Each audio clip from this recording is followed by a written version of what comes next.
Energy insecurity is formally defined as the inability to adequately meet household energy needs. It has three dimensions. There's an economic dimension, which has everything to do with whether or not people can stay on top of their bills. There's also a physical dimension, which has everything to do with the housing environment and the ability to achieve thermal comfort.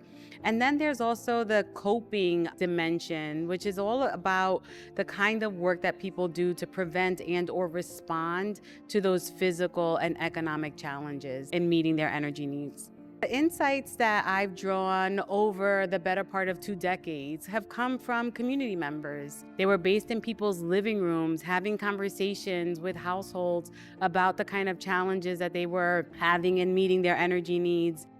I work as a postdoctoral researcher with Dr. Diana Hernandez on energy and security issues. This research, which we were able to conduct in partnership with the New York City Department of Health and Mental Hygiene, looks at energy and security. When you think of energy and security, you might think of things like losing electricity, losing heat, losing gas, and those certainly count. But we also wanted to know about more hidden versions of energy and security. So, do people use a stove or oven for heat? Are they using less energy than they would if they weren't worried about the bill? Do they have energy debt? And so we asked about 10 different indicators of energy insecurity. And we also asked about health outcomes in the household. And in that way, we were able to connect energy insecurity and see how it was related to health outcomes.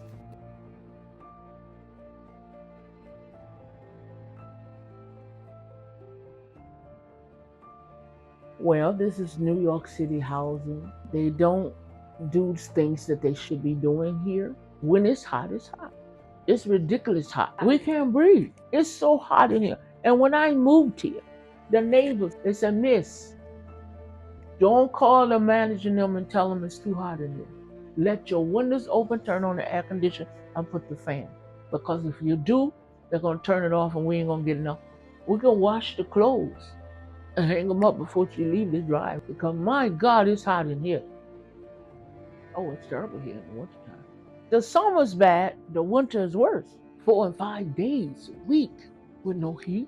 I caught pneumonia. I had pneumonia in my left lung. I didn't even know it because it's no cold.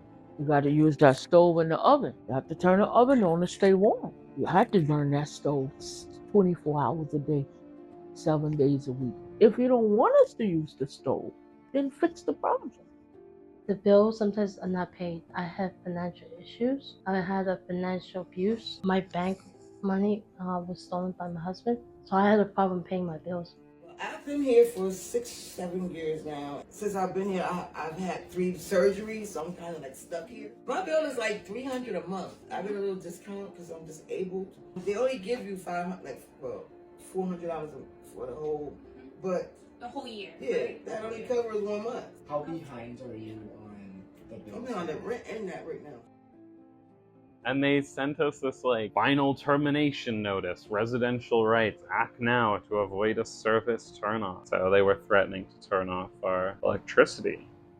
I didn't have anything, no gas. I would say a few months. The gas line wasn't operating properly and they had to fix the whole gas line throughout the whole building. So I got a hot plate, something you plug in the wall and you can cook on top of that. You can't cook a whole meal with that, you could cook like one thing at a time. So that was annoying. So I wasn't eating here, or I would go to my mom's house or, eat out somewhere. That was really difficult. And I'm like, if you have children, that's really hard to buy food every day. That's expensive. I have reduced my energy use down to an uncomfortable level. I try to always turn off all the lights at night and unplug any unnecessary things, but it's hard when your whole life is on one power strip.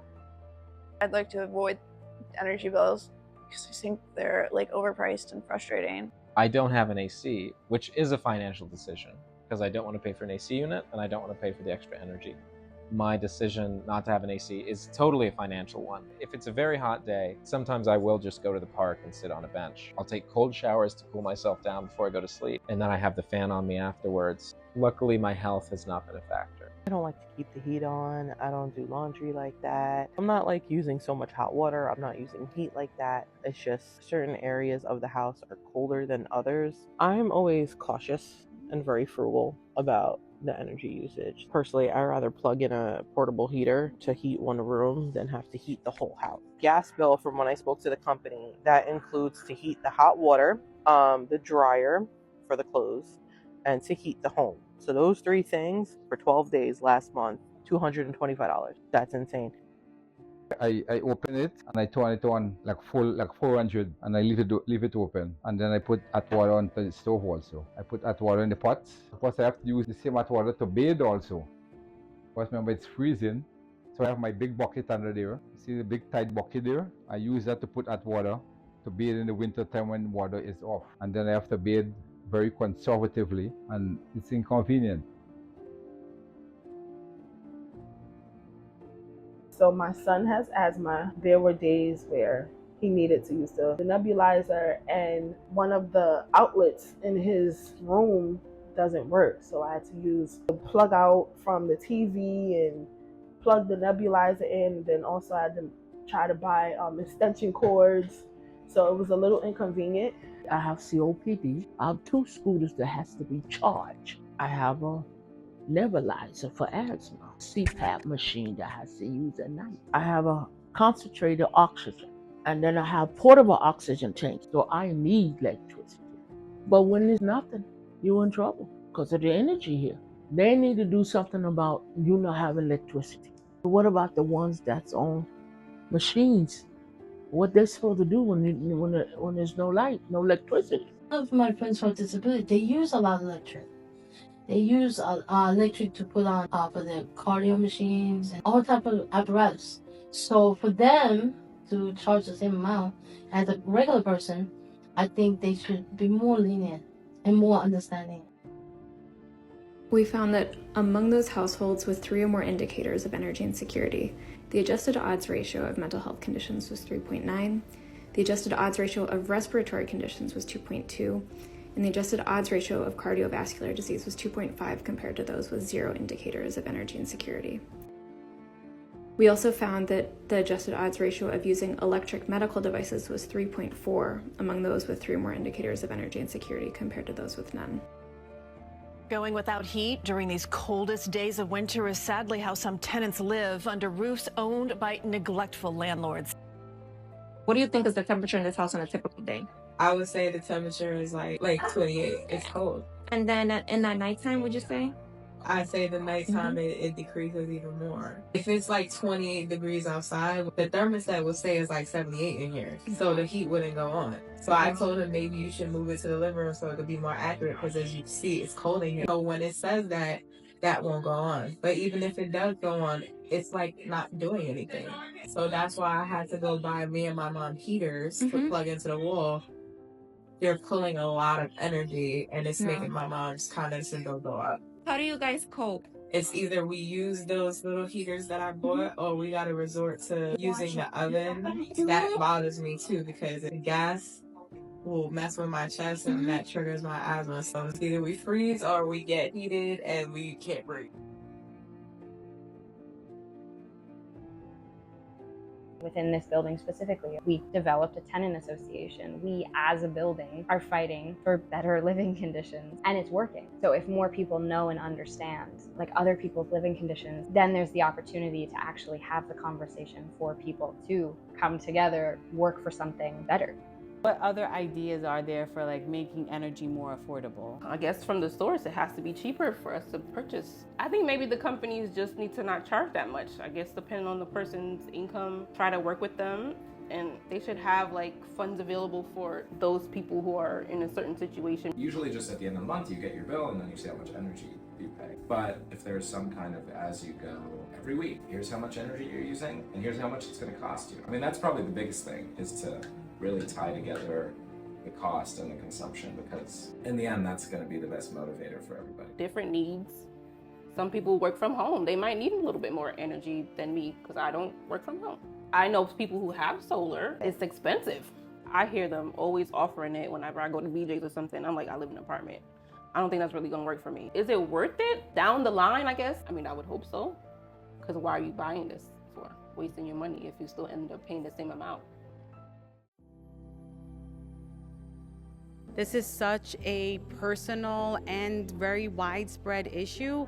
Thought it was important to start to be able to communicate and connect both the research and science to validate people's experiences if they have experiences personally, but also to provide insights for people who aren't as connected so that they might know what it is to have trade-offs and hardships, so that they might understand the stats here in New York City that we've been working so hard to establish around energy insecurity. You're seeding the community now with the concept. What's the next step? Well, next step is also in the next room, and that is actually connecting community members to the people, to the organizations that are providing resources and services so that they can actually sign up for community solar and understand what it is to run and cook on an induction stove, to sign up for weatherization and energy assistance, to have a better understanding of their utility bills. We're trying to close gaps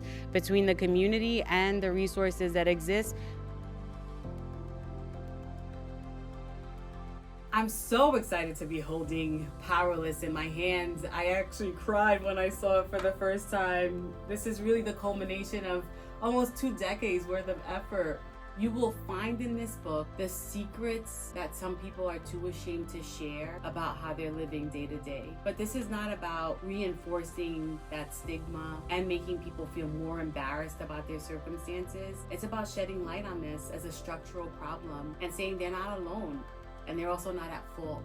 We anchor this work a lot in solutions. And in doing that, we kind of think about what are the solution sets that we have available to us and that we just have to amplify and improve and enhance. In fact, there are questions about whether or not energy is a basic human right. And I think the answer for us in this book is that indeed it is. I invite you to read Powerless because I want you to understand the emotional impact.